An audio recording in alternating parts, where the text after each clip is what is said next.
Well, so apparently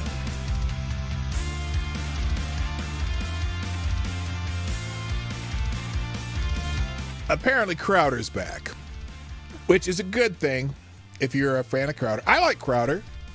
Do you like Crowder? I mean, is he perfect? No, but he's I enjoy his shtick. I hear Dave's not coming back though. Anyway, listen, why am I talking about Crowder? I'm here. And if I'm here, what else do you need? Anyway, good morning. Happy end of the weekend or beginning of the week, whatever you want to call Monday. It's Monday. Everybody loves Monday. Well, I like Mondays. I'm a little bit better than Garfield. I like Mondays. But anyway, we got a lot to talk about. Just the main stuff that's happened over the weekend. The walls are closing in. I've been saying that for 7 years. And it kind of looks like that they might be... You know what? Here's the thing. If they do a perp walk, I hope they do a perp walk. Because, oh my God, will that fire up the base? Because it's, there's a whole lot of problems with this alleged prosecution that's going to happen. Maybe starting tomorrow, but maybe not. We'll see. Anyway, while we're on that kick, let's just start the show because I got to get this thing going. So, ladies and gentlemen, the infamous Johnny will take care of you right now. Play the intro. Ladies and gentlemen, coming to you live from the Lucky Dog studio in a hidden location somewhere in the upper Midwest of the United States of America, it's a brother making his own way but with all the wrong opinions. Welcome to the Morning Night Live with your host, the one and only P-Dog Knight. Yep, that's me, the guy behind the microphone. Hi there. Good morning. Welcome to the Morning Night Live as I finish my muffin. It's Monday. Oh, I'm your host, P-Dog Knight, by the way, Marty, also known as P-Dog Knight on the internet. Welcome back to the P-Dog Knight channel. It's Monday, the 20th of, what month is this? March 2023. And I'm back here with you. Here that maybe a former president, maybe the first one to be arrested. And all the, the Democrat, like I said in the description, the Democrats and the leftists and the news media, which I know that entire phrase is very redundant, are just, they're hanging their stockings by the chimney with care, awaiting for arrestmas to clear the air. Their staunch, stanky, nasty air that they've been belching out for about 7 years now, ever since one Donald John Trump announced his run for presidency. And I'm finding humor in it, but it makes me a little nervous. It makes, it's kind of scary. And we'll get into it in a little bit, but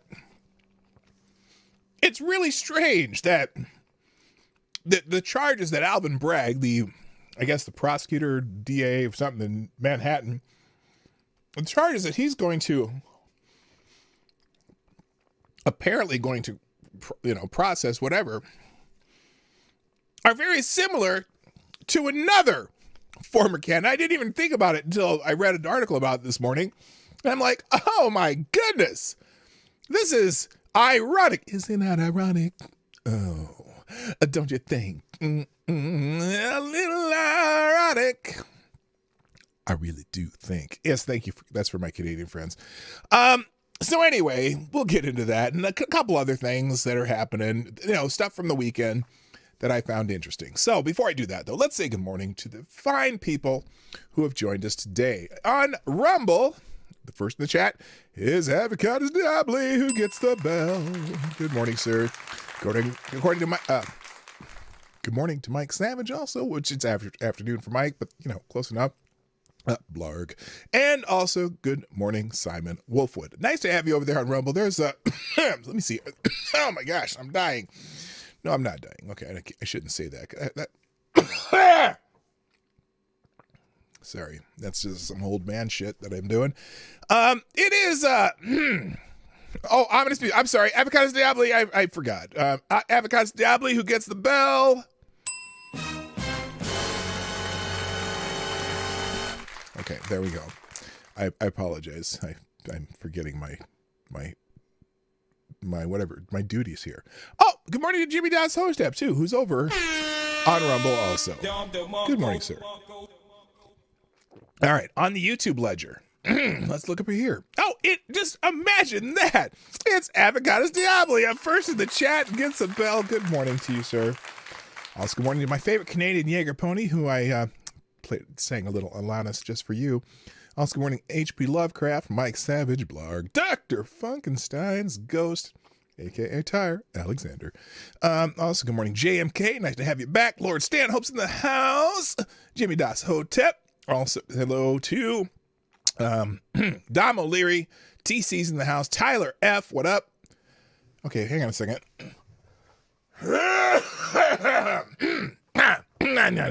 Yeah. Also, that wasn't that isn't related to whoever the last name I said. I just have the piece of this muffin, like just one little crumb stuck in the wrong part of my throat, and it's killing me.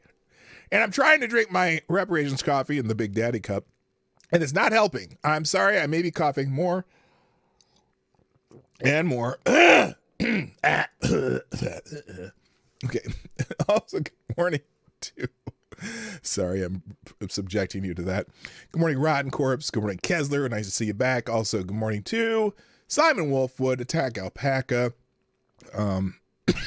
Fake News Expert, Rachel's Madhouse Dildo. Oh, God. And I think that's about everybody, isn't it? Is that everybody? Oh, Aaron Meredith's in the house too. Hi, Aaron. What's up? And now I've gotten through it.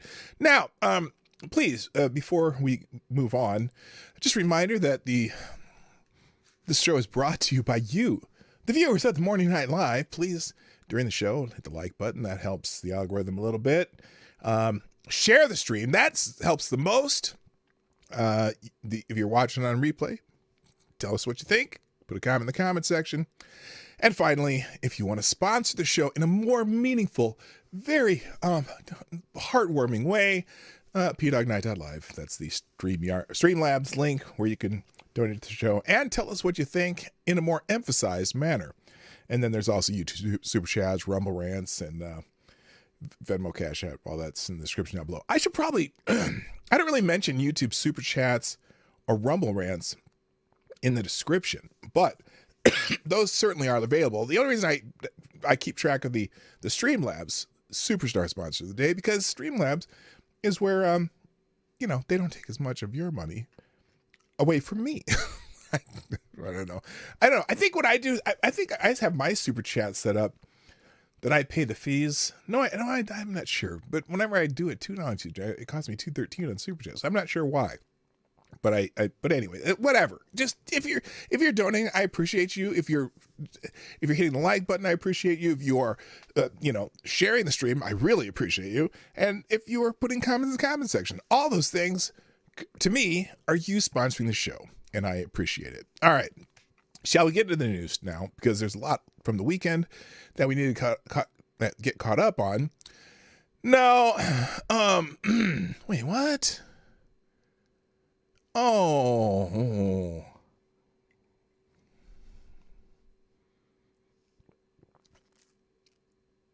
Oh no. I'm okay. Here's what I'm gonna do. I'm not.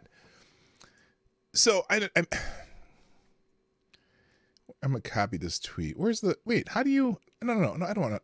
I want to copy the and paste. I'm gonna put a tweet at the end of the show here. That I really don't want to. I guess I don't want to do this right now. So I'm gonna skip it. I just saw it and I'm like, ew.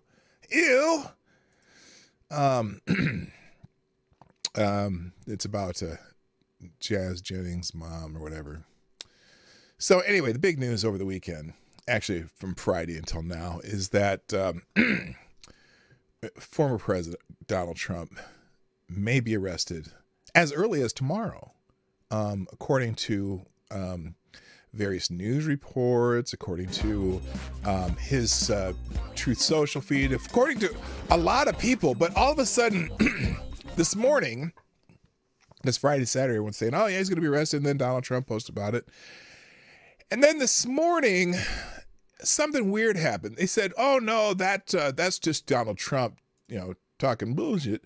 And no, it's not necessarily going to happen on Tuesday, because he said he was going to be arrested on Tuesday. And now there's like, oh, wait, not so fast. We're not so sure, right? And I was like, okay, what are they holding up? Why are they holding it up this time? Because, the wall's been closing in. And so clearly Donald Trump has been trending big time, right? Oh, thank you, HB Lovecraft, for sponsoring the show. First sponsor of the day, who says, join the Big Daddy Mud Club. I like that. I should have something. Sorry, I'm chewing. I shouldn't eat while I'm doing this. If I go on my Twitter account, you remember the mug my daughter made for me for my 1000th episode? Here, I'll put it on the screen in a second here. As soon as I didn't set this up yet. Let me set this up. Okay, there's that. So, let's see. That's it. Wait, why is this doing this? Okay, pin this. Go to my profile. So, by the way, no one has completed the challenge that I put on my Twitter feed. If you figure out every person in this photo, this is the artwork that's on the cup, and my daughter made this artwork, and she did this. And I said, first person who figures out, who can name all 13 people in this photo, I will give you $20. Now, I guess I didn't put it in the Twitter feed, but I will do that still. There are 13 people, me and the 12. They're not disciples, because there's some are people I've interviewed, some people I've talked about, and a couple of them that my daughter and my son-in-law thought to put in here. I hadn't even thought of putting in here, but I would. Oh, here, let me put the whole picture out here. I really certainly would have them on the show. I would love to have this guy on the show. I'd love to have her on the show someday. I'd love to have him on the show someday. Him. Well, I don't know about him. I've had them on the show. I have her right there. I've had her on the show. I've had him on the show. But there's a lot of people, like most of the people in this picture haven't been on the show, but I'd love to have any of them. But anyway, the first person figures it out. That's you get the $20. And so we'll get to that someday. Somebody will figure them all out. I wasn't even one I did not know at all. I figured out all but one, and then my daughter told me who it was, and I'm like, oh, that's who that is. I didn't know what that person looked like, because where I know them from doesn't have their picture, but then they have a separate place where they do have their picture. I'm like, oh yeah, that does look like that person. So anyway, that offer still stands. I just call them Bob. All Bob. No, you have to have the right people. You got to figure it out. There are no people. There are cartoons in that. It is not okay. Okay. You're right. They're not people, but they are depictions of real people. I'm just saying. So yeah. Anyway, the first one who does it is, gets that prize. I don't know how I'll deliver it. I'll figure it out.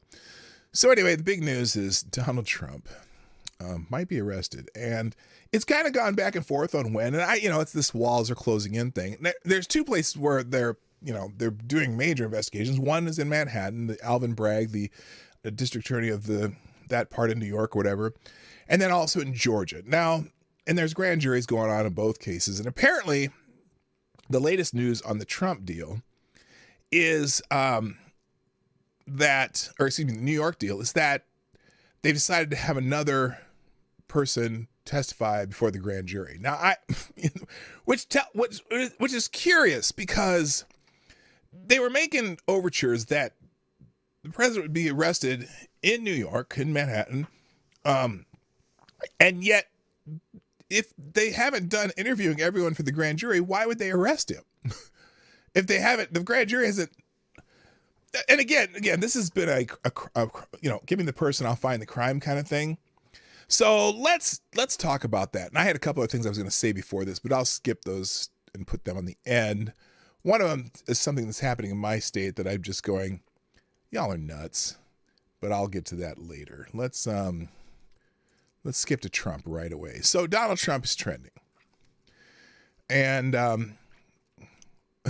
this is interesting. And I'm going to just show you a couple tweets before I get into it.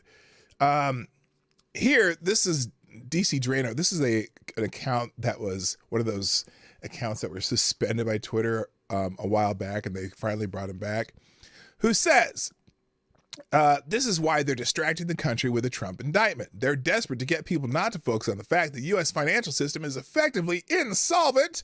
Banks hold over $600 billion in unrealized losses. Everyone tries to pull money out. If everyone tries to pull money out, it collapses, showing held to maturity status, available for sale securities, whatever. They're pretty deep underwater in just these last 2 years. This is all happening now, right? And then Donald Trump Jr. tweets, remember this? Well, now more than ever, it's being proven right. If they can take him away, take him out, they're one step closer to taking you and your freedoms out. And apparently that's what been the plan all along. And it's the meme here is, why is this stuck on my, I don't want to see new tweets. Anyway, it said, they're not really after him. They're after you, the people who support Donald Trump. Now I am, you know me, I'm lukewarm on Donald Trump as far as a human being. I think he's, I've always said Donald Trump's a jackass, but I think he's a hell of a lot better president than this knucklehead we got in office right now. And in fact, as a president, I thought he was pretty good. And that's why I voted for him in 2020, but I did not vote for him in 2016. But I think he turned out to be pretty good. And I'm one of those people who says Washington needs that shakeup really, really bad. And so I'd be kind of cracking up if he got elected again. I would not complain at all, especially against some of these idiot Democrats. And, we have one in our governor's office that really, really drives me insane. But so Donald Trump's trending, MAGA's trending. Now, what does this say when it comes to Tuesday if an arrest happens? Oh, here's one. Now, Donald, okay, I'll get into it in a minute, but this is important too. So they're talking about having these protests in New York. And I say, hell to the no. And this young lady, what do you say?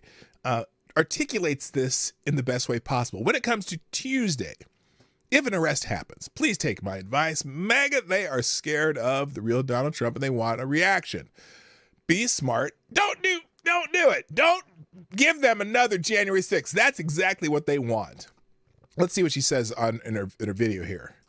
As a national organizer for political events, having been in Washington, D.C. on the 6th, on Tuesday, you're gonna be angry should something happen. Don't lose your cool. Don't take the bait. Steer clear of any government property at all. Wear your Trump gear loud and proud. Fly your flags behind your car. Make your Instagram, Facebook, Twitter, TikTok post. Flag wave on your corners. Do them in small groups. Because the larger the group, do not, the easier it is engage in for bullshit. Agitators to infiltrate.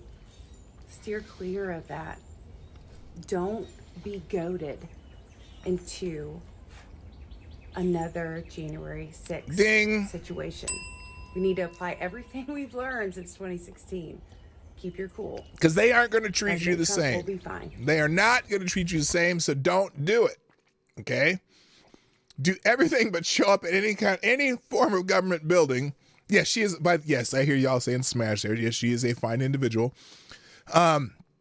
Definitely, just let them have their bullshit and let the courts circle it out. But anyway, let's talk about these from an article standpoint. So hold everything. Trump now will likely not be arrested, at least on Tuesday. Donald Trump announced on Saturday morning that he would be arrested on Tuesday, and the nation has been agog at the prospect of the leftist establishment crossing the Rubicon of arresting its principal opponent on flimsy charges and demonstrating before the entire world that the American Republic is now the American Banana Republic, in which foes of the regime can expect the full weight of the corrupt government's authority to pushing back against them for daring to dissent. Motherfuckers. But now it turns out that the Manhattan District Attorney's Office, which has Trump's in its sights, just may be stepping back from the brink. Business Insider, which is a very, it's a left of center publication, Saturday night said that Trump's indictment is on hold until one more witness testifies on Monday afternoon. That's about all that's come to light, as the relevant authorities are being quite close-mouthed about this whole thing. Insider says that quote, a source with knowledge of the investigation, which is their, left-wing media's favorite source, told them Saturday night there is one more witness. The indictment is apparently not a certainty until this witness testifies. But who is this witness? The insider source wouldn't say, and so all we're told is that a separate source, who also spoke on the condition of anonymity, told Insider that the witness is not Alan Weisselberg, Trump's former CFO, who was serving a 5-month sentence for admittedly masterminding a payroll tax dodge scheme at the Trump Organization. Meanwhile, Trump's former lawyer, Michael Cohen, I don't want to describe Michael Cohen,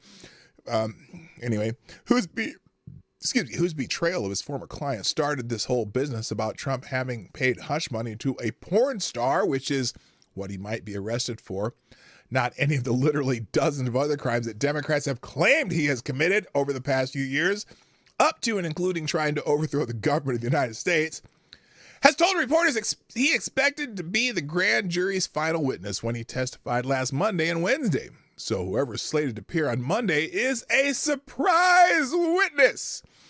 Now, this is weird. So if you're familiar how grand juries work, they don't usually bring in witnesses that are exculpatory.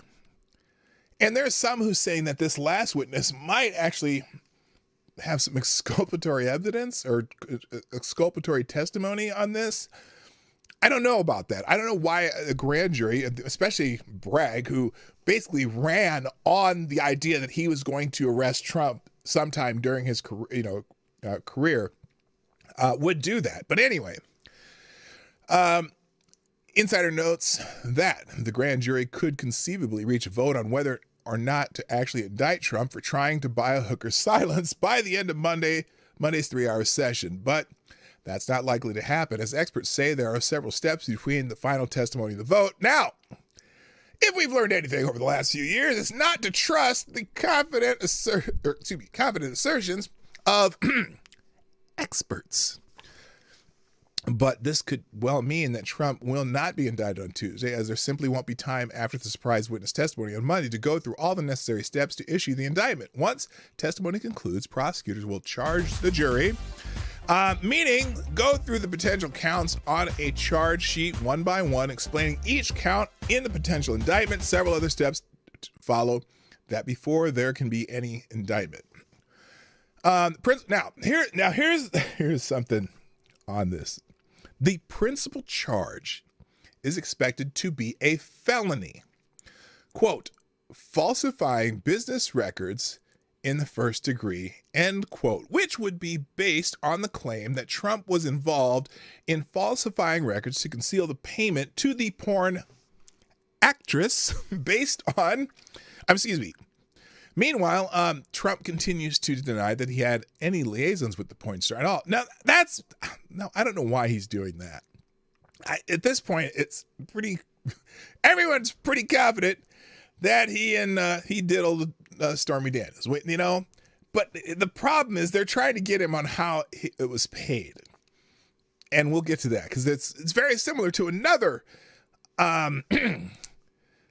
it wouldn't be a co-conspirator, but another unindicted person in American history that shows that this may be a little bit of a double standard. So anyway, meanwhile, Trump's continued to deny he had a liaison with the porn star at all, and certainly there are precedents for wealthy individuals and groups paying out sums to claimants even though they know the claims were false just to get them to go away. The fact that this one didn't, of course, is directly related to the fact that Trump became president and challenged the hegemony of the leftist elites. Trump has called this hush money prosecution a scam, injustice, mockery, and a complete, total, and weaponization of law enforcement in order to effect a presidential election. Duh! The left's reaction to Donald Trump's political career has from the beginning been a classic case of a conviction in search of a crime. Charging their foes with bogus crimes is a venerable and tested leftist tactic going back to the Stalin trials of his former Bolshevik comrades, who he forced to confess to various fabricated charges of subversion in order to justify his executing them and consolidating his power as an unquestioned autocrat. In the U.S., the Democrats enjoyed tremendous gains in both houses of Congress and won the presidency on the strength of Watergate. They've never forgotten that lesson. In fact, tarring their opponents as criminals on bogus charges has become the cornerstone of their political strategy. And that is a prelude to treating them like actual criminals, complete with arrests, handcuffs, and perp walks. Whether or not it comes Tuesday, it's coming. So that's Robert Spencer, a little editorial opinion there in the end. And so that's the first one. Now, real quick, thank you, GunFox61, for sponsoring the show. And you are the new Dreamland Superstar sponsor of the day. Oh, good. Let's see. What did you send me here, GunFox? Let's just go back here because I'm scared here. Deadline legal bob. Clarence Thomas criticized this 1963 precedent on the right to counsel. What? Well, okay. We'll come back to that. I'll make that the first thing after we get done with with President Trump. How's that sound? All right. So anyway, if you want to read the Business Insider article, it'll be in the link. So as you know, I always take everything, all the articles, videos, tweets, whatever, link them on a single page in the description. It's called a one-tap link. You click the link. Again, everything will be on one page if you need to find it. So here's the Business Insider. Insider, again, it's called Business Insider, so you'd assume it'd be kind of on the right or neutral, but they're absolutely, their whole editorial board is very, very leftist, Democrat-centered, whatever. So it gives all this information, pretty much the same information I gave in the last one. Now, let's move on, because here's something interesting. And then Trump's lawyer also said about that arrest date, never mind, we're all reading the tea leaves because they refused to communicate. So this is his lawyer spoke up about this. Good morning, why are you so angry, by the way? And also Higgs in the house. Nice to see you from the home base in Florida. On Saturday, Donald Trump posted the following to his Truth account. This is two parts. Let's see. Our nation is now third world dying. The American dream is dead. I'm sounding like Reagan, not Trump. Anyway, the radical left anarchists have stolen our presidential election. Oh, no. You can't say that. I do not sign on to that. And with it, the heart of our country, American patriots are being arrested and held in captivity like animals, while criminals, leftists, thugs are allowed to roam the streets, killing and burning without no retribution. Millions are flooding through our open borders, many from prisons and mental institutions. Crime and inflation are destroying our very way of life.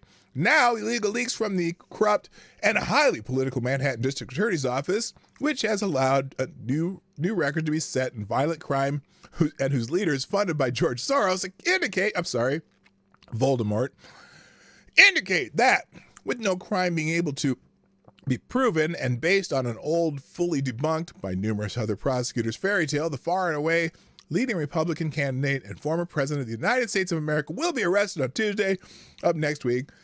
And he says, take our nation back. Now, again,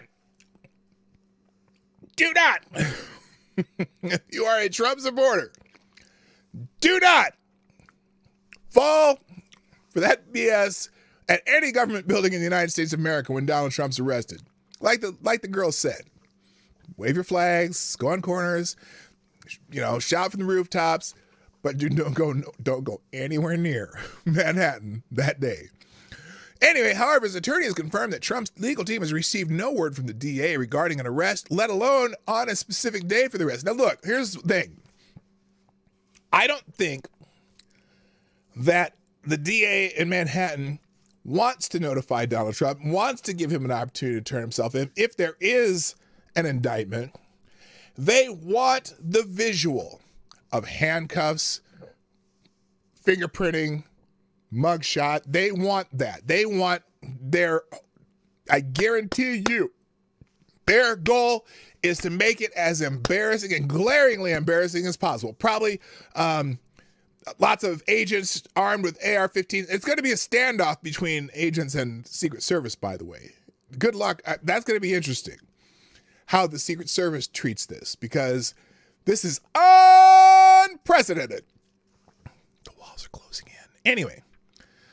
So that's the Business Insider one. Apparently, the DA is not a regular contact. Oh, and also, so the DA is not in regular contact with the Trump team, which she notes is abnormal. He's saying, we're reading the tea leaves because they refuse to communicate. She told the Insider, it's been over a week and I haven't gotten any information from them, which is not normal. In the normal run-of-the-mill cases, they'll be talking to us about what date they expect to turn in an indictment. They'll be saying, we'll let you know. She added, that's the normal conversation you would have with prosecutors, especially in a high-profile former government official case. I guarantee you, they are going to go full Roger Stone on this. They're not going to make this, a simple, he's going to turn himself in. Here's the date he'll turn himself in. You know damn well they want to show a force, because that will make the lefties and the Democrats, whatever, just giddy with joy. It'll be joy in Mudville. Now, there may be a reason for the silence in addition to the partisan one. Manhattan grand jury has been hearing witness testimony since mid-January, including Monday and Tuesday from Trump's ex-lawyer Michael Cohen, a star witness for the prosecutors in the case. But there are no credible accounts to emerge publicly that the grand jury has voted to indict Trump or anyone else, a necessary first step that would lead the DA to contact Trump's attorneys and surrender his negotiated surrender and arraignment. I don't think they're going to do that. So someone named David Real Boy. Hey, C. Thomas, what's up? I'll read that in a second. You're smart in this. Have they voted to indict yet? Are they done with witnesses yet? No, these are matters of fact. That means the leak to the media was very likely from Mar-a-Lago. Oh, these are to say it's from Mar-a-Lago. A source with knowledge of the investigation told Insider. So he's replying to Sticks, don't try to throw this off on the media. Well, what do you mean throw it off? You don't put this past the media, especially places like Business Insider. They're like the Rolling Stone of business magazines. They're kind of a front for something else to put out some lefty politics. Anyway, read it again. Based on illegal leaks, he said he'll be arrested on Tuesday and called for protest. There was no leak other than March 9th. More than a week prior, that security arrangements were being made in anticipation of that possibility. NBC had a story about Secret Service, and you guys are proving my point. All these stories are from NYPD Secret Service preparations in case of an indictment. Interesting. Manhattan DA's office asked for a meeting with law enforcement ahead of a possible Trump indictment. A court source said they are anticipating an indictment next week.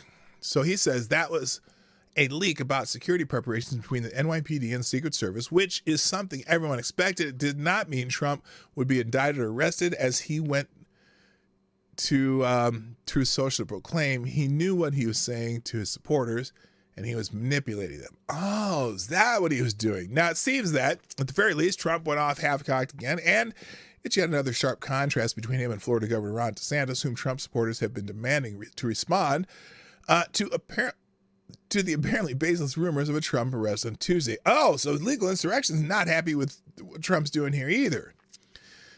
The silence from Ron DeSantis. Okay, why do they expect Ron DeSantis to say anything about it?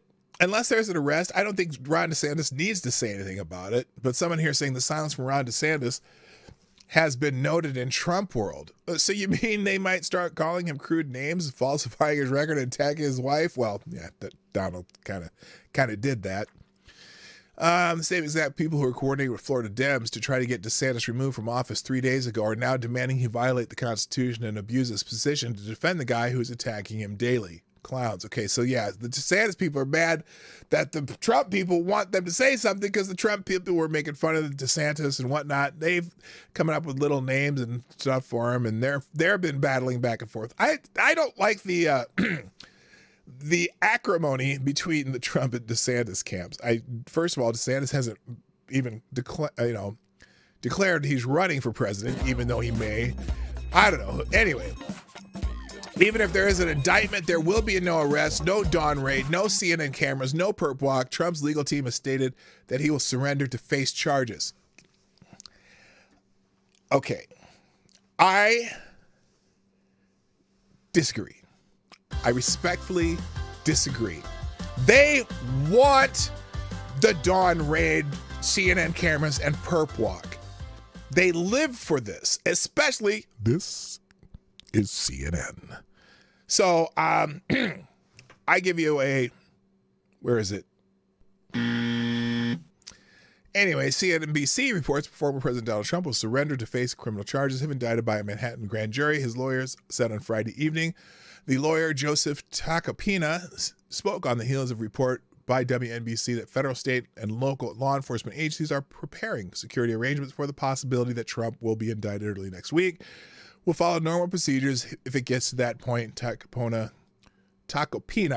told CNBC when asked what Trump would do if that possibility became reality. Now, what surprises me really about this report is that Donald Trump has a lawyer named Tacopina, because that would be like, isn't that kind of some Mexican stuff there right there? You can't have someone named Tacopina as one of your lawyers, right? I know. That was terrible. That was weak. That was a weak-ass joke. All right, let me get to these super chats because I don't want to get too far behind. Thank you, C. Thomas, for sponsoring the show through YouTube Super Chat. C. Thomas, the Beat, said, got nothing against Trump, but he has turned into the Steven Seagal of politics. Oh, damn. Oh, damn. That was pretty good, C. Thomas. That's kind of funny. Yeah, he's just, at some point, he's got to be, I don't know. He's being Trump. Be Trump. I don't know. You be you, President Trump. But sometimes you say things that I gotta go, what? What the fuck did he just say? Anyway, thank you, Black Hebrew Israelite, for sponsoring the show, and welcome to the show. That's right.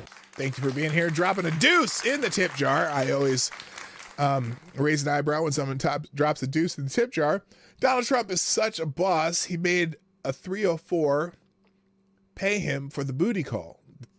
Oh, wait, I'm sorry. I almost forgot that. Not to mention, she hired such a bad lawyer that he got sent to prison.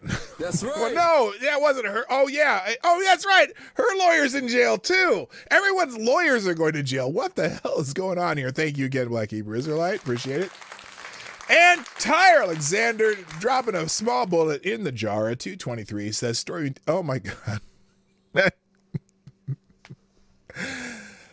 Is it late enough in the show? YouTube censors? Okay, here we go. Stormy Daniels. I can't even speak. I'm just reading this. Okay. Maybe I should put some music on for this one. Tyre Alexander says Stormy Daniels' pussy is becoming the Democrats' most valuable tool to bring down Trump. Just one fuck, and now this third-rate prostitute is going down in history for fucking above her weight class. Helen of Troy, move over for Stormy of America. Well done, Tyre Alexander. Holy shit, I can't believe I read that. Okay, turn that music off. Thank you, Tyre. Appreciate it, I think. Okay. So anyway, so let's see. Arresting a former president, particularly one who is currently a candidate for his party's nomination, is a huge break from precedent and is absolutely politically motivated, not to mention in this specific case, legally pathetic. Oh, we'll show that one too. It is also a can of worms that Democrats will regret opening if an indictment occurs. I think there'll be too much joy and joy. What's it? I was going to say too much joy in Joy Beharville or Joy Reedville or any of the joys that we like to make fun of here. It will. Oh man, can you imagine the excitement on every MSNBC show? Every one of those motherfuckers will be cheesing from ear to ear, reporting on this. So anyway, that's the legal insurrection take. Let's move on here. Yeah, get ready for Manhattan's DA's made-for-TV Trump prosecution. High on ratings, but short on law. Well, let me skip that for now. I might come back to that because let's see, is this the one? Oh, and this is just another article. Manhattan jury is going to, let's see. It's not over as another witness is invited to testify. It doesn't say who, but here's the report for the Manhattan District. The report said Manhattan District Attorney Alvin Bragg's office last week subpoenaed Costello's law firm for records and invited him to provide testimony on Monday afternoon. That would be Attorney Robert Costello, who's here. This is an important one. This is an important one. I'll read the whole thing, and not the whole thing, but more of it. A lawyer who had previously advised ex-Trump lawyer Michael Cohen is expected to testify this week at the Manhattan grand jury investigation into former President Donald Trump's alleged $130,000 hush money payment to porn actress Stormy Daniels, the horse-faced one, and during the 2016 election. Attorney Robert Costello is reportedly excuse me, let me just take a drink. Hi, Logan, how you doing? Is reportedly prepared to attack the credibility of Cohen. Oh, that'll be tough. How do you attack the credibility of someone who never had credibility in the first place? Anyway, I can't believe Trump hired that numbskull. Anyway, who made payments to Daniels on Trump's behalf and was later improperly reimbursed for the expense. So this is the problem, that he was improperly reimbursed. Not that he made the payment, but that he was improperly reimbursed. The Associated Press reported that Costello's claimed to have information that contradicts some of Cohen's current statements, and that could be exculpatory for Trump. Oh my goodness! It would have exculpatory evidence. Why would they have him though? That's not normal for a grand jury. The grand jury doesn't have to have exculpatory evidence, I don't think. But maybe they're just dotting their I's and crossing their T's, and well, certainly because somebody didn't cross their legs. Anyway, the report said that Manhattan District Attorney Alvin Bragg's office last week subpoenaed Costello's law firm for records and invited him to provide testimony on Monday afternoon. Quote, the biggest part of this: the most important witness to go before the New York City grand jury, highly respected lawyer, once represented convicted felon jaybird and serial fake storyteller and liar Michael Cohen, will be doing so tomorrow afternoon. Guess who wrote that? You know that's Trump. Oh yeah, it says Trump said on social media. The information he will present will supposedly be conclusive and irrefutable. Interesting. So Trump ignited a firestorm over the weekend after he claimed on social media that he would be arrested. Okay, so you got it's the same story. Oh, Ben Shapiro chimed in. Prosecuting attorney and Stormy Daniels' payoff is beyond absurd. The political targeting, obviously, and is coming from the same DA who pledged in 2022 not to prosecute misdemeanor resisting arrest, certain obstruction of governmental administration, and prostitution. What? What the hell does that mean? I don't know. Anyway, so everyone knows why this happened. The alleged $130,000 payments. We know the payment was made. We know Trump reimbursed Cohen for it. We'll get to the problem in a minute. Thank you, C. Thomas, again for sponsoring the show one more time. Another deuce dropped into the tip jar. Yes, C. Thomas dropped a deuce in the tip jar. Says, funny how all the TV joys are never happy. Well, there'll be joy and Joyvilles all over America when this happens. So anyway, thank you, C. Thomas. Appreciate it. Also, unwiped booty hole nigga. Is that how what? Unwiped booty hole nigga.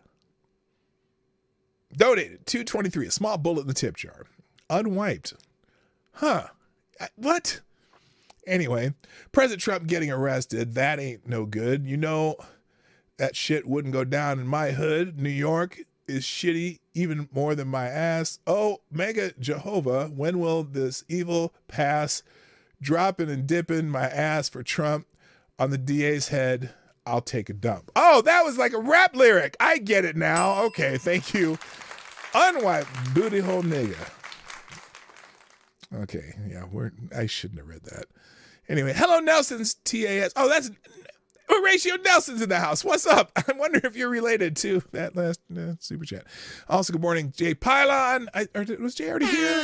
No, Jay was here, just got here. And also, hello, Logan F. Nice to see you all back. Did I already say, I said hi to Logan earlier, but I didn't say Logan F. And sometimes you might not know which Logan I'm talking about. Donkey Punch Bandits in the house. I thought I saw Kay in here too. Kay, are you here somewhere? Just put a hi in the chat if you are. I thought I saw you'd go by. Anyway, so, all right, so that's that. Next, if you want to read Miranda Devine's take, potential Biden is a sideshow gift for the Biden family. Well, look, this would be the timing of them discovering the fact that perhaps, allegedly, maybe sort of, a few $1 million were money laundered through a law firm for the Bidens from China. No, there's nothing to see there. Come on. You know that there's nothing going on in the Biden crime family. So this would be a grand distraction for that. And, you know, Alvin Bragg would never do anything that's political. This is certainly him on the heels of Trump's many, many crimes. But here's the problem. So this is the exact same crime. Because remember, it's not about the fact that the payment of $130,000 was made to Stormy Daniels. It was in the method that it was made. That is the problem. That would be the felonious crime that they're talking about. Okay. Well, there was a certain presidential candidate. In fact, it happened to be a presidential candidate that ran in an election the same year Trump ran an election, not 2020, but 2016, named Hillary Rodham Clinton. And it was this exact same crime that they're going to prosecute Trump for, right? So here we go. There's a possibility of former President Donald Trump being indicted and arrested as early as next week over alleged campaign finance violations. Again, campaign finance violations. Recent reports suggest that the indictment is now on hold in order to have another witness testify, but the threat of a potential arrest still looms. The justice system is supposed to be blind to political affiliations and treat all individuals equally under the law. It is hard to deny that there seems to be a double standard when it comes to the way justice is applied to those on the left versus those on the right. The mere possibility of Donald Trump facing possible arrest and charges that at most might result in a minor fine for a Democrat is a prime example of this disparity. Just look at Hillary Clinton. Last year, the Federal Election Commission fined Hillary Clinton for misreporting payments made to a law firm during the 2016 campaign to hide spending. The law firm in question was Perkins Coie, which hired Fusion GPS to conduct research that resulted in the Steele dossier, which later was used by Congress to impeach Donald Trump. Clinton classified these expenses as, quote, legal services, end quote, and was fined $113,000 for the misrepresentation. By intentionally obscuring their payments through Perkins Coie and failing to publicly disclose the true purpose of these payments, Hillary Clinton presidential campaign and the DNC were able to avoid publicly reporting on their statutorily required FEC disclosure forms the fact that they were paying Fusion GPS to perform opposition research on Trump with the intent of influencing the outcome of the 2016 presidential election, the initial complaint read per the Associated Press. Now, in contrast, Trump is currently facing potential felony charges for recording alleged payments made to his attorney, who then allegedly used the money to pay off porn star Stormy Daniels. These payments were originally classified as legal fees, and the legal fallout from them could be severe, despite the fact that both he and Clinton are essentially being accused of the same crime. You following me here, folks? Justice is not blind. And justice is very partisan in certain parts of the world. That we knew that. You can read the rest yourself. Anyway, it's just a fascinating world, isn't it? And let's see, what's this? Let's see, get rid of. Oh, yeah, and then this article from The Hill. It's an opinion by Jonathan Turley. Oh, the Democrats hate Jonathan Turley. Democrat Jonathan Turley, but he certainly applies laws in a more Republican centrist way. Get ready for the Manhattan DA's made-for-TV Trump prosecution. High on ratings, but short on the law. The moment we were all waiting for made it to the finale together. Those familiar words from America's Got Talent could be, well, the opening line for Manhattan District Attorney's Alvin Bragg next week, when he is expected to unveil an indictment on former President Donald Trump, with Trump's reported announcement that he expects to be arrested on Tuesday. Well, that's put on hold. We know that for sure. It would be a fitting curtain raiser for a case that is developed more like a television production than a criminal prosecution. Indeed, this indictment was repeatedly rejected, only to be brought back by popular demand. Woo! I don't need to read this. You can read this one yourself. But the point is, the same thing they're going to charge him with is how Hillary Clinton's herself and her campaign and the Democrats paid for Perkins Coie, to pay for Fusion GPS, to pay for the Steele dossier. And they got a little $113,000 fine. I don't even know if they called it a felony then. I'm not sure. It's fascinating. Oh, Mike's in the house. What's up, Mike? Let's see. Hey, Peter, we keep hearing about all these pedophile right-wing politicians who are getting caught preying on children. What's going on? Sickening. Oh, I don't know what you're talking about, Mike. Maybe drop a link. I don't care. Look, you really want to go there? I don't think you do. If you want to go, one for one, I really don't think you do. Not my beat necessarily, but hey, I'll go there. Yeah, that definitely rules for the not for seeing. And then former U.S. attorney argues Trump could be indicted for the same thing Clinton was fined for. Yeah. And in fact, look, that's a Breitbart article, but Breitbart's very partisan on the right also. So, is what it is. But it is comparing Gary Hart would be a more honest comparison. How so? Oh, yeah.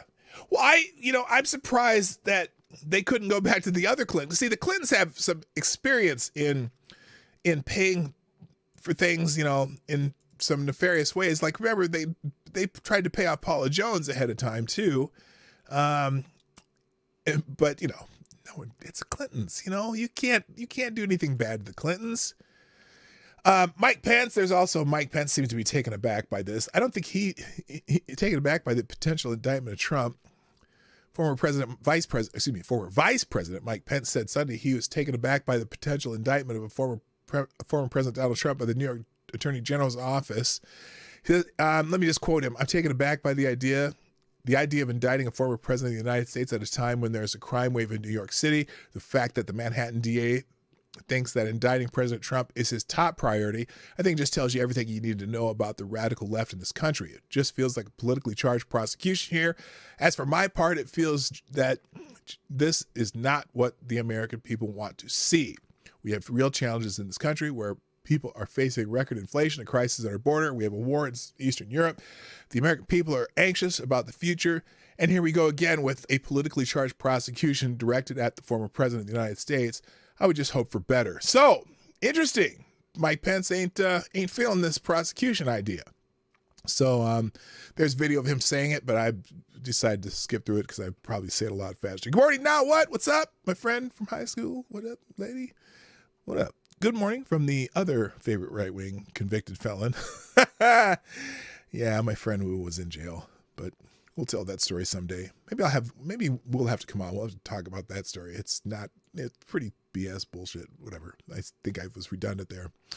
Let's see. Clarence. Oh, here's the article that Gun Fox wanted me to read. So here we go. Clarence Thomas criticized this 1963 precedent on the right to counsel.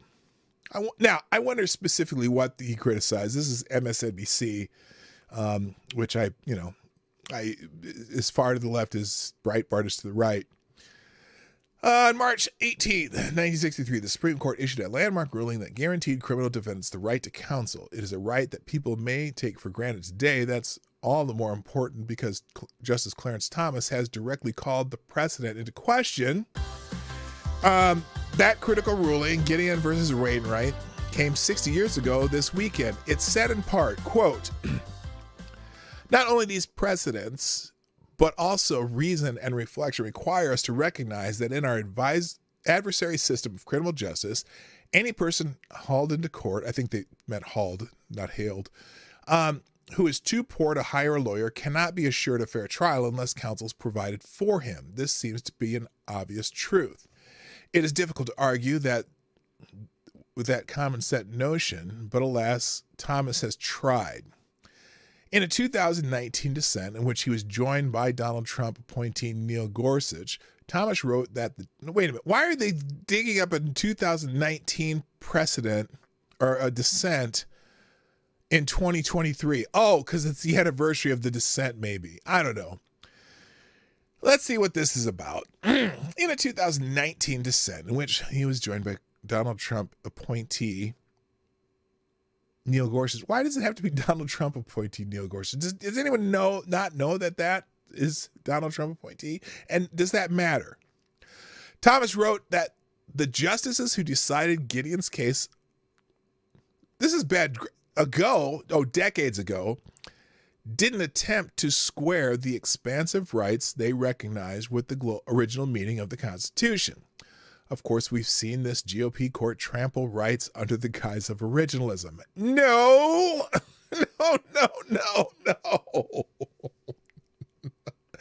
No, they have not trampled rights. No, they've. Oh my God.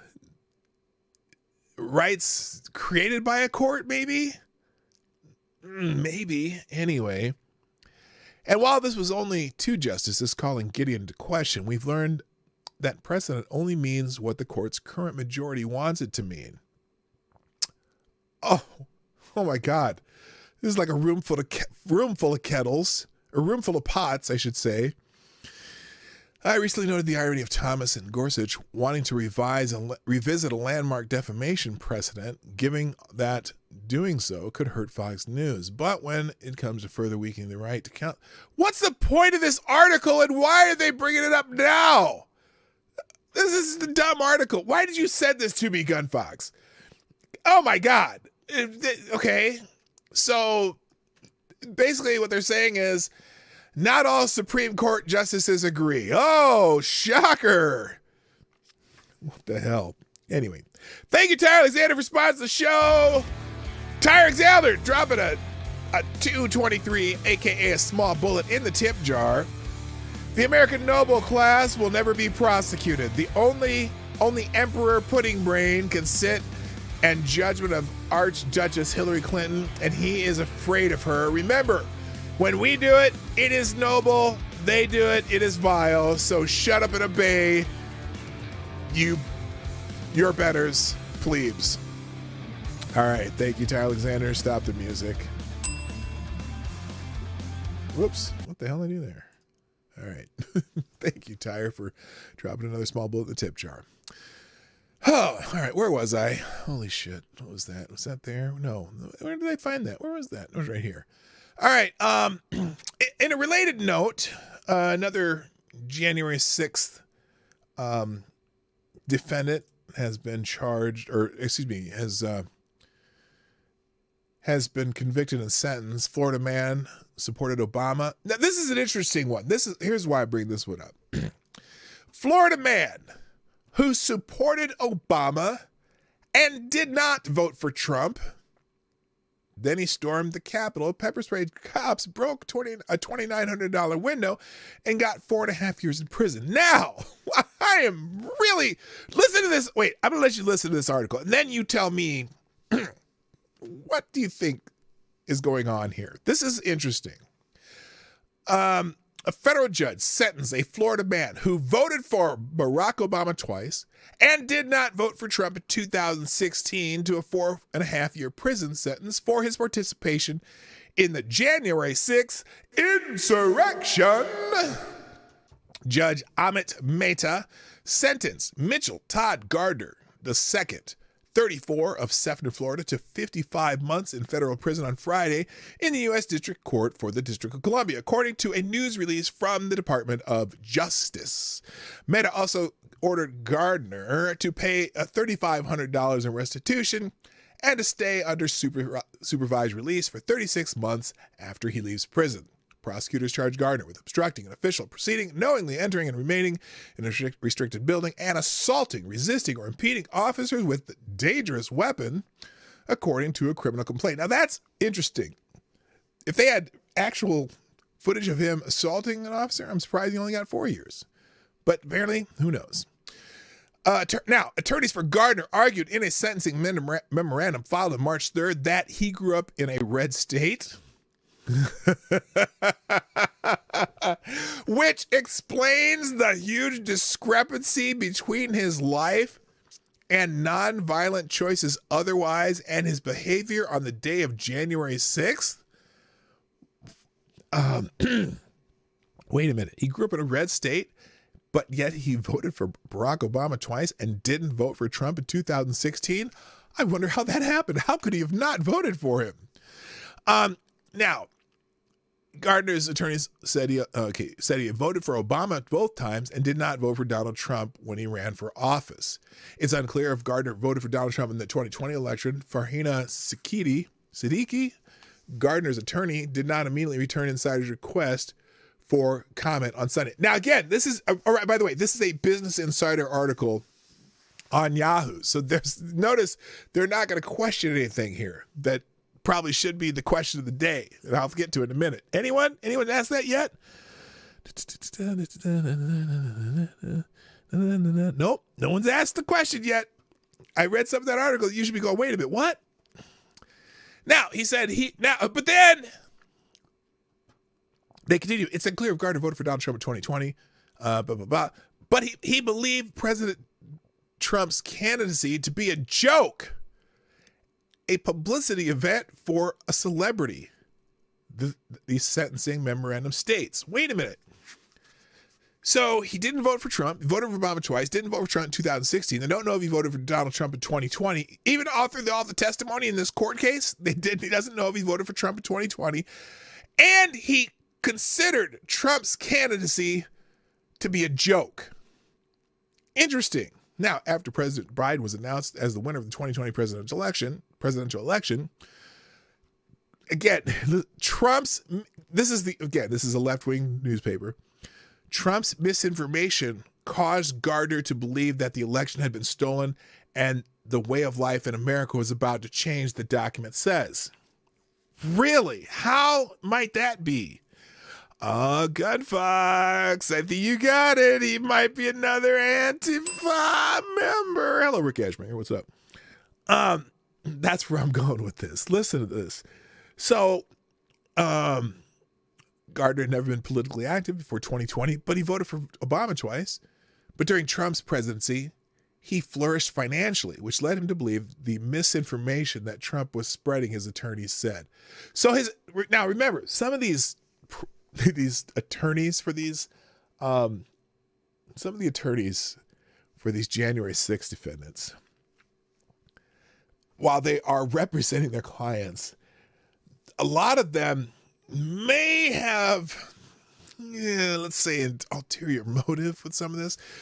So they're trying to blame Trump for this guy. That's how they're trying to get their clients off, saying, Trump's misinformation got him to do this. But this is a guy who never voted for Trump. Okay. Now, why was he at the Capitol if he never voted for Trump? According to the DOJ, Gardner sprayed Capitol police officers with a with a Metropolitan Police Department pepper spray canister in the Lower West Terrace tunnel of the Capitol on January 6th. The contents hit one officer directly in the face shield and splattered on to at least 2 additional officers, the DOJ said in the release. This caused the officers to cough for an extended period and also burn their eyes. How did he get their pepper canister? I'm just curious. Gardner also used a pepper spray canister to smash a window in the Senate terrace room, which cost $2,900 to replace, according to the DOJ. After entering the window, Gardner handed another rider a wooden table leg that they used to attack police. The release said on Saturday, Trump called on his supporters to Now, this is interesting. So they add this little thing at the end. On Saturday, Trump called on his supporters to protest and to take our nation back in a post on Truth Social after he predicted his own potential indictment. Completely unrelated to this story about this guy getting indicted. Now, let's did I save this? Oh, I hope I did. Maybe I didn't. So anyway, there's also a story in Raw story. MAGA rioting leader. Now they're calling him a leader now. Who sprayed chemicals on cops' faces? Chemicals. He sprays faces only. 4 to 5 years in prison, even after guilty plea. Now this guy seems to think there should be a longer sentence. Interesting. Florida man described by the FBI as a de facto leader of the U.S. Capitol riot mob for his violent attacks on police has pleaded guilty to multiple felony charges. So this is when he pleaded guilty, and this is back in 2022, and then telling what he faces. So he ended up getting 4.5 years. So here's how they described him back then, though. Gardner was a part of a mob just outside the Lower West Terrace tunnel from approximately 3:45 p.m. until at least 4:05 p.m. So for 20 minutes, according to the Department of Justice news release, during that time he shouted, among other things, dragged them out and pulled the cops out. Gardner used pepper spray, police pepper spray device against the officers within the tunnel area. The contents hit one officer directly in the face shield, splatter, blah, blah, blah. Gardner also urged other riders to use a ladder to break into a window. When the ladder was not used, Gardner stood on a window ledge outside the Senate terrace room and damaged the window with an Oloresian or something capsicum device. And then while inside the Capitol, Gardner waved other rioters to come closer or into the building.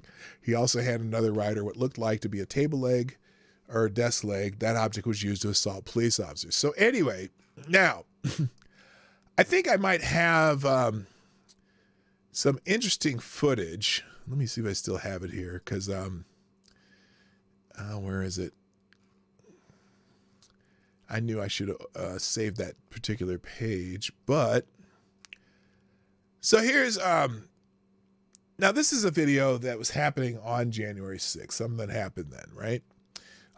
And this is interesting because this is the place where this window is broken. There's a couple of these videos. Here's one of them where now a lot of the Trump supporters that were there on January 6th were trying to get these people to stop breaking shit, right? So here's one of the videos that you probably won't see on any of the in any of the testimony in any of these cases, but here is Trump supporters trying to stop this from happening. So these guys pulled this guy down because they were breaking the windows up here. And so they're fighting with the idiots who are breaking the windows, telling them to stop.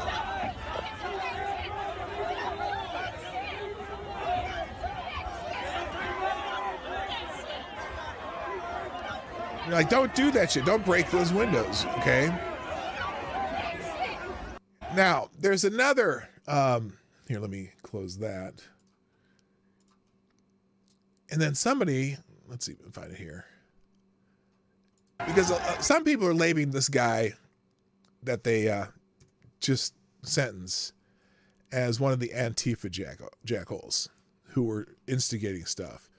Where the hell did this go? There was a whole thread on this. This is a Chuck here. Just let me check Chuck's thread here.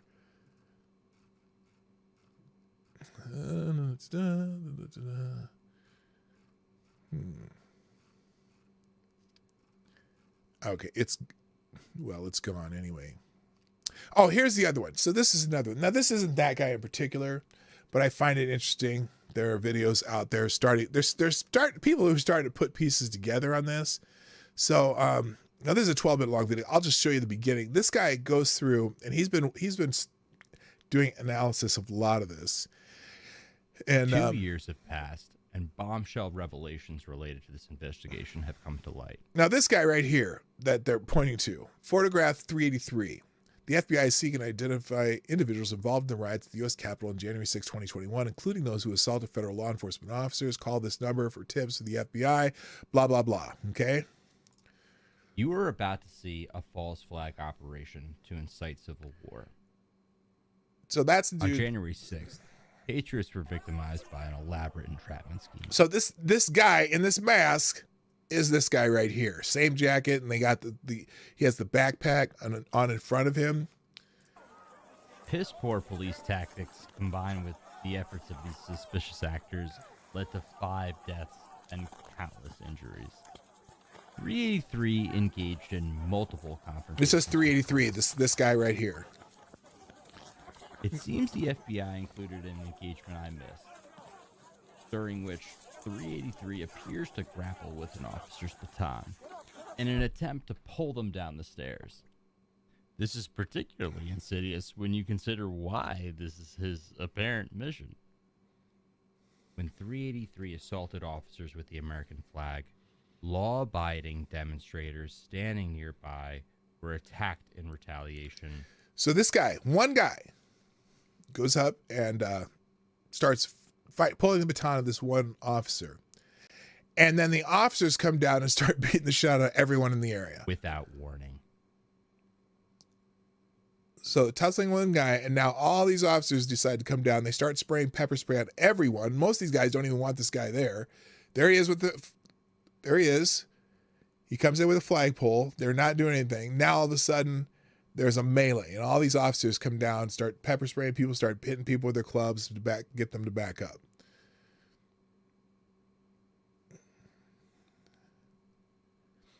And now all these officers decide to start beating the shit out of people. Some who weren't even paying attention. Including, obviously, this guy with the camera.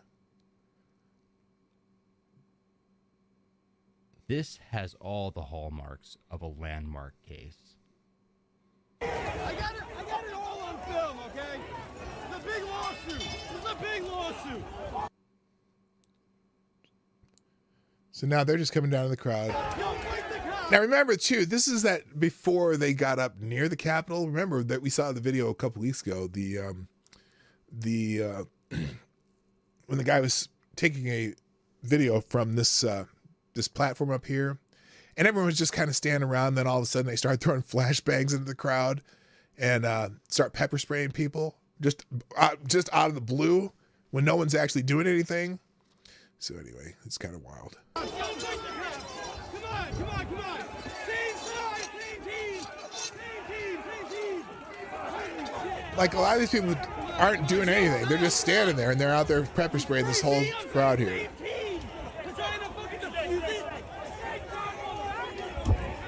Why would you shoot me, of all people?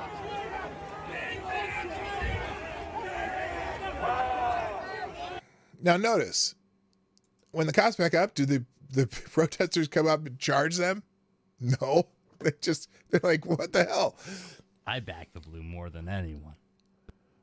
And similar to my buddies on the force, when I see action, I run to it. I wanted to keep. So anyway, I will put the rest of this. There's more on this video, but I will include this in the links today as a separate tweet, and you can look at it yourself. You don't need Twitter to be able to watch this. It's about 12 minutes long, but it's longer than I wanted. Oh, I don't want to bookmark it. I want to give it a copy and put the tweet in the links. There we go. So anyway, this video will be in the links, and you can check it out for yourself. So I want to move on because I want to get caught up in the stuff that I haven't gotten to yet. So or at least give you some of the headlines that you're going to be hearing about today, and we'll just then we'll call it a day. So apparently, Credit Suisse has been bought, or agrees to buy, or UBS agrees to buy Credit Suisse for $3.25 billion. Deal has been struck by UBS to buy Credit Suisse after an offer was raised to $3.25 billion, a fraction of the bank's $8 billion market capitalization on Friday, according to reports of the Financial Times and Bloomberg. The Swiss government brokered the deal. According to people familiar with the matter, the Swiss government was preparing to nationalize the bank if it could not, the deal could not be worked out. The purchase price will be paid in shares of UBS. Last week, the Swiss bank arranged a massive liquidity backstop to support the Credit Suisse, to support Credit Suisse, but that failed to reassure investors, bank customers, and trading counterparties. Several banks have said to cut off trading with Credit Suisse on Friday, greatly increasing the stress to the bank. So it's being, I don't know what that's going to do. Is UBS going to go down for that? Who knows? In PJ Media, FBI whistleblower says that FBI is now weaponized, a weaponized apparatchik of the Biden administration. Gee, who'd have thunk it? Hey, Septus Wolf, I see you there. From the Epoch Times, there's a growing divide between the rank and file officers of the FBI and upper management, according to an FBI agent turned whistleblower, Steve Friend. And it's those at the top who are pushing a political agenda. Oh, I can't believe it. I can't believe it. There are a lot of agents that sort of share that sentiment and just want to drive the mission forward. Unfortunately, there's a big disconnect between the rank and file and the management class. I think there's an argument to be made that the FBI has now just become a weaponized apparatchik of the presidential administration. He added, holding that public trust in the agency has diminished largely as a result of perception of political bias. Now, the writer here goes into a lot more detail, but let's just remind you of something that a certain smarmy prick senator from New York said said a long time ago. Opportunity. So Hi, Carrie. I was distraught right after the election, but I'm now actually invigorated by the challenge and our ability to succeed in this challenge. Let me ask you, I don't know if you have seen this. I don't want to blindside you with this. This is the latest statement, latest tweet, as you were just saying. Oh, when they were... President-elect's latest unsolicited pronouncement on the intelligence community. This was his tweet just a little while ago tonight. You see the scare quotes there. Well, who turned out to be right on this one? I'm just curious. Was delayed until Friday. Perhaps more time needed to build a case.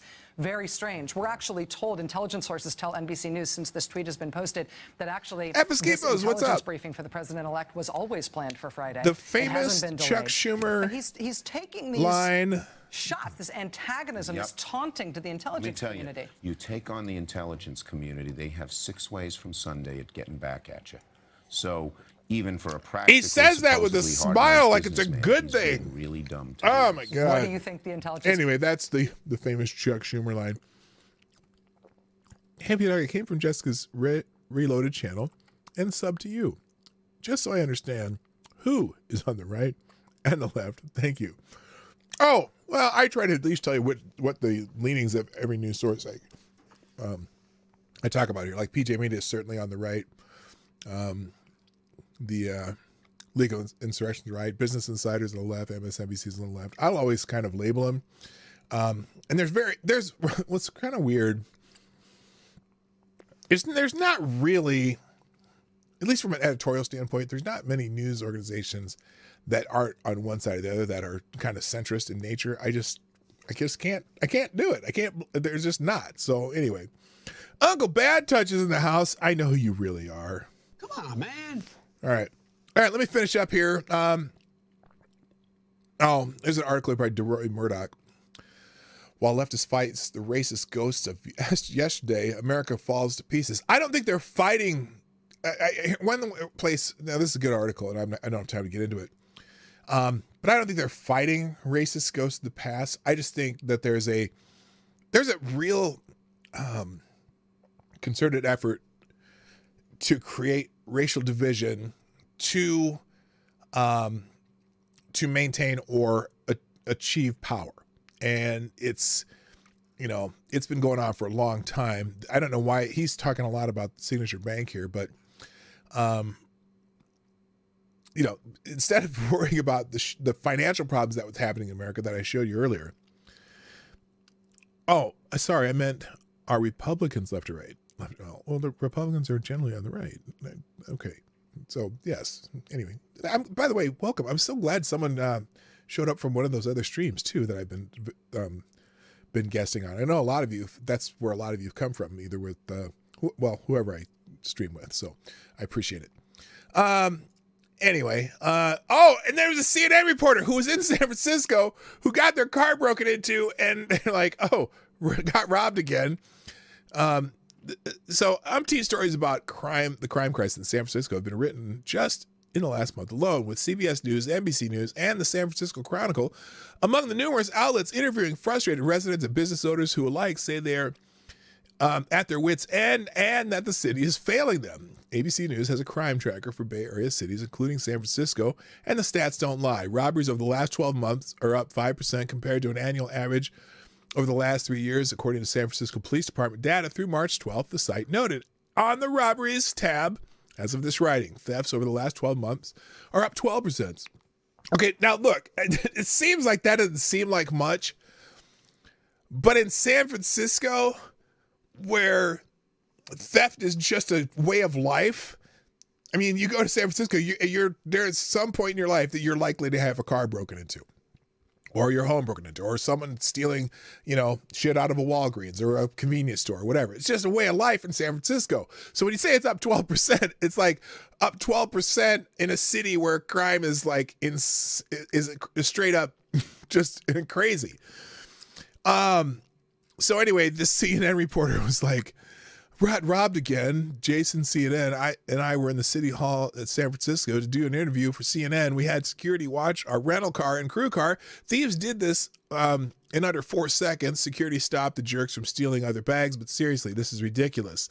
So there was this weird, this guy, who was it? Someone was bitching about, where is it? They don't have it in this article. But there was a guy on Twitter who apparently is like in the district attorney's office in San Francisco saying, you know, if this is something that has such an impact on your life, maybe the city's just not for you. You should just go back to the suburbs. It's like, wait a minute. You should just accept this as a part of life. People smashing your windows and stealing shit out of your car if you come into San Francisco, which, full disclosure, happened to me the last time I was in San Francisco. So I'm like, you got to be kidding me.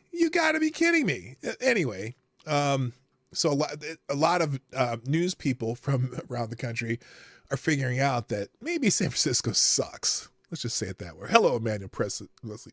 Emmanuel Presley, what's up? Let's see. James O'Keefe says New Media Group will decentralize journalism after Project Veritas split.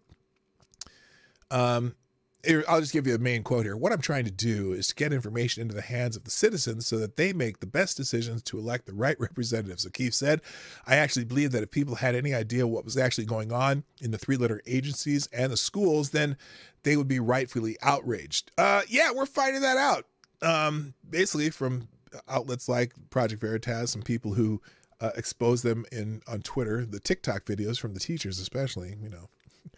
Anyway, so he's getting back on his feet with this new, what do you call this? O'Keefe Media Group, a.k.a. OMG, which is hilarious. I don't know. I'm sure he meant to do that, but that's just funny.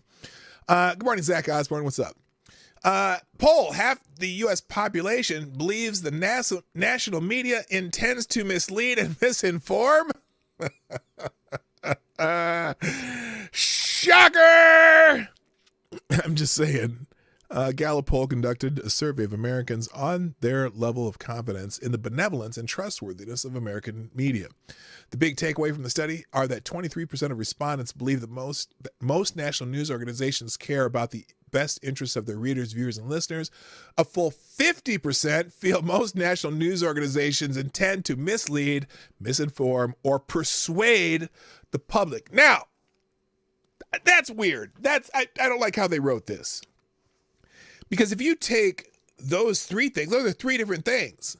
Intend to mislead, misinform, or persuade the public. Well, persuading the public doesn't necessarily mean they want to misinform the public, even if that in fact is what they do. So, but the people that the perception that they intend to mislead or misinform, then I'm worried about if that's 50%. But it doesn't shock me at all. Hello, John Smith. Say hi to Elizabeth Warren for me. Thanks. Good morning, Trippy Liberty also. Anyway, so I don't like how they wrote this, but it's an interesting article. You can check it out. I got to go, but I'm going to just pop through these headlines so you know what's in the tabs today. 16 people on FBI's terror watch list arrested at the U.S. border, authorities say. Anybody surprised by that?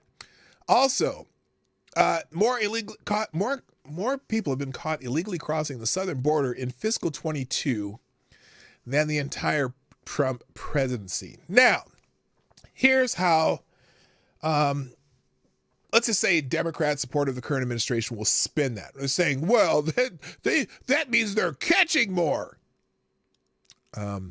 Except when they catch them now, they let them stay. That's the difference. Whereas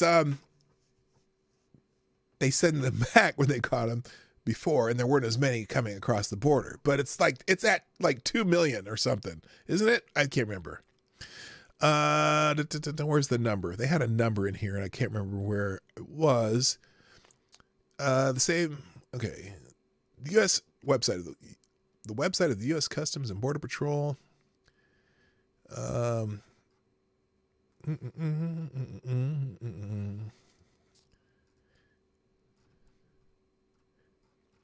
Well, I don't have the number here. Here it is. So in fiscal years from 2014 to 2018, the largest number of aliens Border Patrol apprehended trying to cross the southern border between the ports of entry was 479,371 in 2014. In 2019, it rose to 851,508, but in 2020, it fell back to just over 400,000.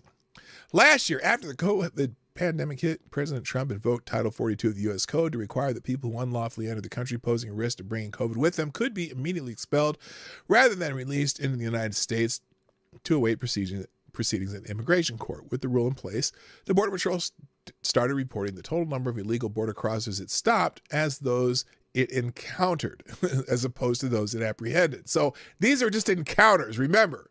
Encounters, not apprehended and sent back. These are encounters. So, let's see. Where's the number? 2,378,944 in 22. That's more than the entire Trump administration. And this year, let's see. Where's the to date? There was a to date on one of these.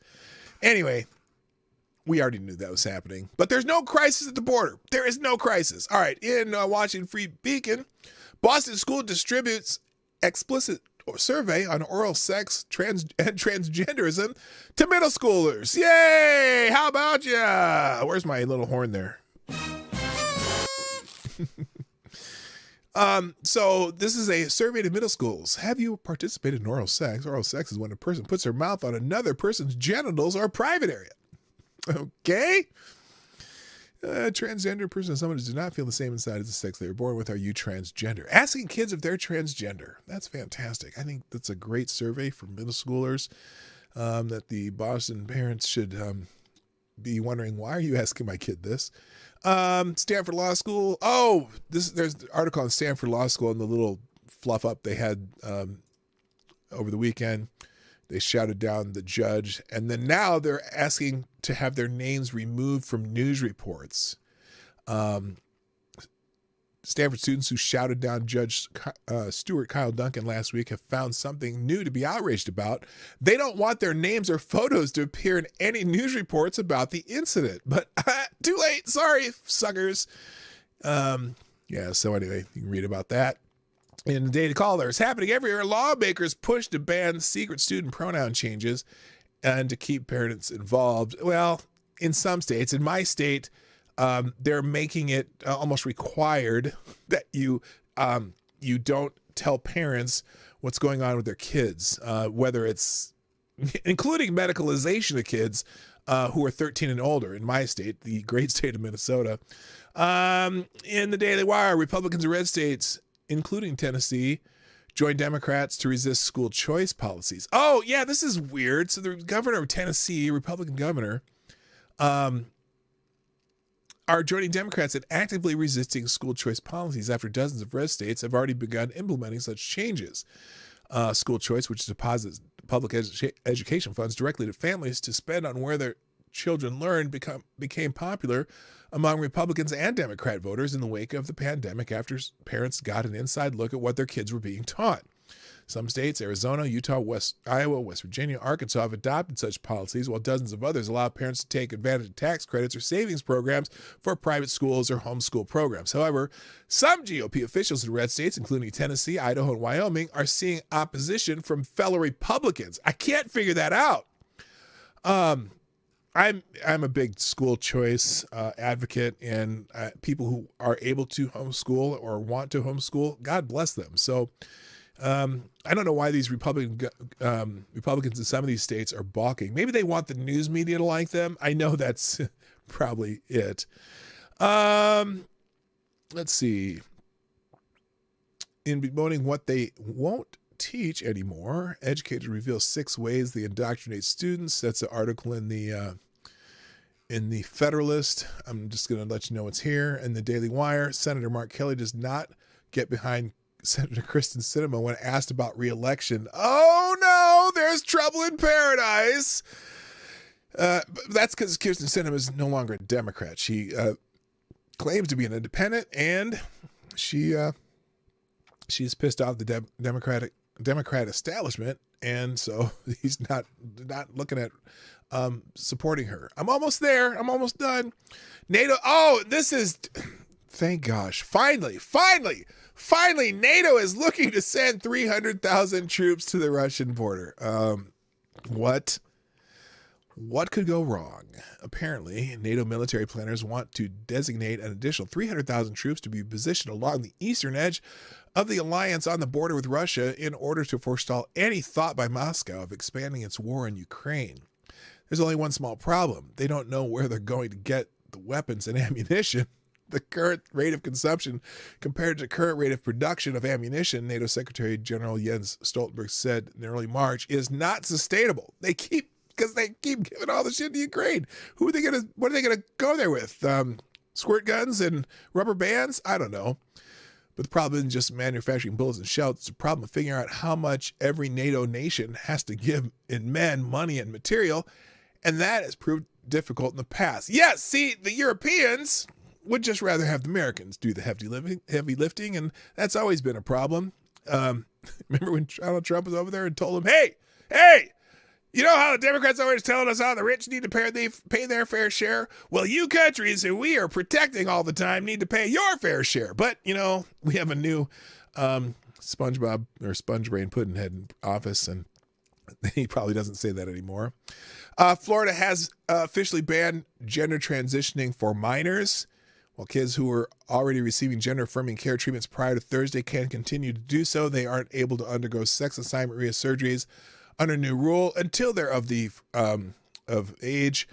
In the New York Post, Florida's rule to stop minors from undergoing gender transition procedures has now come into effect, and Republican state lawmakers are forging ahead with plans to strengthen the restrictions even further. Now, there's a lot of people mad about this, and because they think, this is life-saving.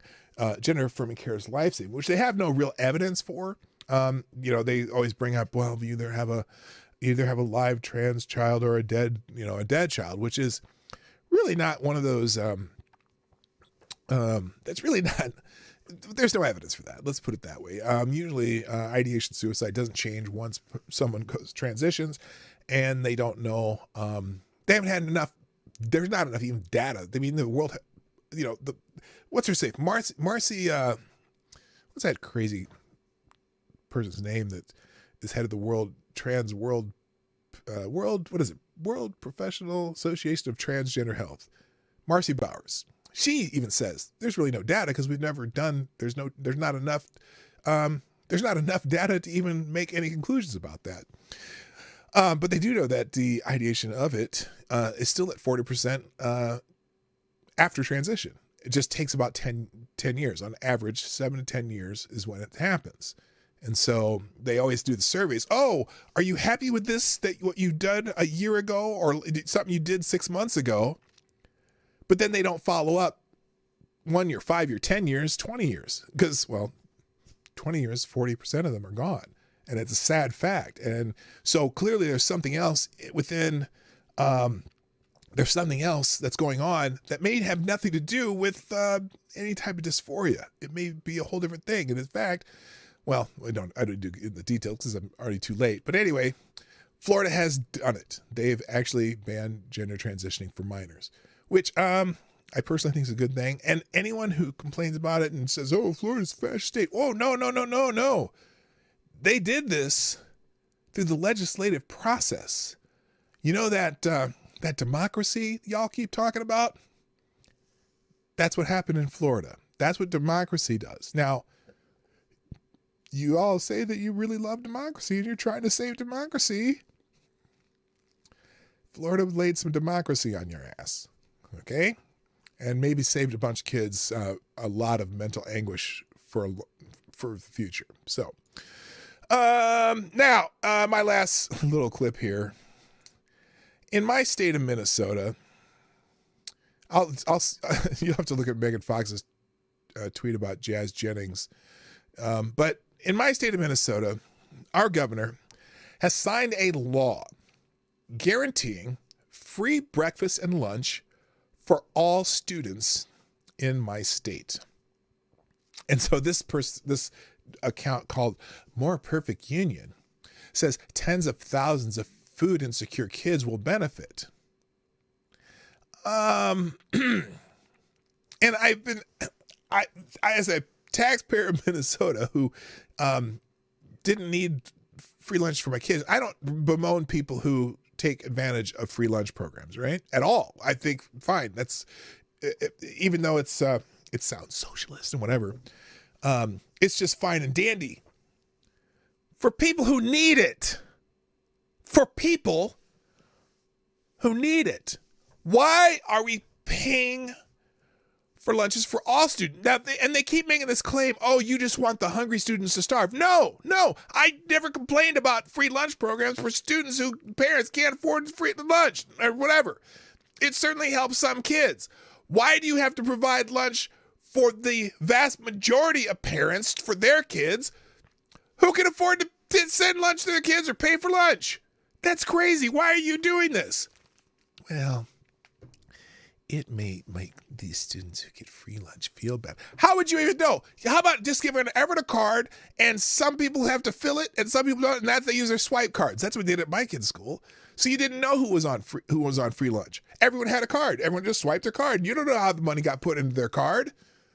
But no, we've got to give free lunch to everybody in the state when most of the parents don't need it. Now, again, tens of thousands of food insecure kids will benefit. No, everyone's going to benefit, including, guess what? You're buying school lunch for millionaires' kids. Now, somebody here, let me get this straight. Because their parents are too lazy or ignorant to provide for their own children, part of my hard-earned money, which the government takes, will go to feed them. No. And now, that's a kind of a harsh way to put it. Because guess what? Most parents can afford to feed their own kids. And really, it's not the government's job to feed my kids or your kids. But we try to help people out who can't afford it. And there's ways to do it without embarrassing anybody. There just is. And I don't get this. So, remember when I said Minnesota is trying to become like California, and I don't know if they even do this in California. They're trying to out-California California. And it doesn't make any damn sense. So anyway, KARE 11, the local, I think the NBC affiliate? Community activists, youth leaders, and other lawmakers attended the news conference in Northeast Minneapolis on Friday afternoon. On Friday, Governor Tim Walz visited Webster Elementary School in Minneapolis and signed a bill that would provide Minnesota students free breakfast and lunch. community activists, youth leaders, and lawmakers attended the news conference in Northeast Minneapolis on Friday afternoon. Now, Northeast Minneapolis, there's there's a lot of lower income places up there. But guess what? I'm pretty confident that low-income people already got free breakfast and lunch in our schools in Minnesota. What I don't understand is why we're paying for school lunches for millionaires' kids who go to Minnetonka or Wayzata or, Eagan or Woodbury or these places. I don't get it. I don't need it. They don't need it.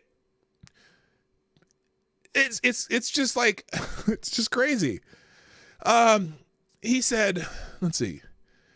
If this were, community activists, youth leaders, and lawmakers attended the news conference in Northeast Minneapolis on Friday afternoon. If this were easy, this would have been done long time ago, said Governor Walz before signing the law. Governor Walz says Minnesota is the 4th state to make meals free at school, joining, guess who? California, Colorado, and Maine. I'm surprised it's Colorado and Maine. I'm shocked that it's not New York. But anyway. It was obvious from the words of those who wrote and shepherded this legislation, it was about more than dollars and cents. Among them was Lieutenant Governor Peggy Flanagan, who fought back tears at times while telling the assembled crowd that while growing up, she was among the Minnesota children who didn't know where their next meal was coming from. Well, you probably qualified for free lunch and breakfast that the millionaires' kids who go to Minnetonka don't need. It sounds like a good idea. Let's just spend more money on everything. Freaking Minnesota drives me nuts. I'd love to get out of here. Now, here it is. Children. She said the bill was to remove barriers to learning and the end of the stigma and embarrassment of kids whose families can't afford lunch. Again, make everybody fill a lunch credit card or whatever to pay for their lunch. Then you don't have any idea whose is getting filled by the government, who's getting filled by their parents. There would be no stigma. You don't have to spend money on everybody who doesn't need it. These people piss me off. I was 1 in 6 of those Minnesota children who experienced hunger. I'm one of the children who grew up with a different colored lunch ticket because my family utilized free and reduced lunch. You don't have to give them a different colored lunch ticket. Have a card that everyone uses. Same card, just that doesn't have any indication of how it got filled. Then you wouldn't have the stigma of the different colored lunch ticket. It wouldn't fucking matter. Just the card. They fill the card once a month.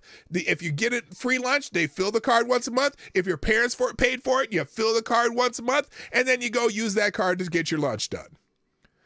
And in fact, there'd be less of a stigma for the kids who get free lunch because their card would always be filled by the government, and the parents who forgot to fill their cards, who had to get a little ticket that says they forgot to fill the card, would get that. So there's more of a stigma for getting to fill the card than it is for getting the free lunch because your card will always be full.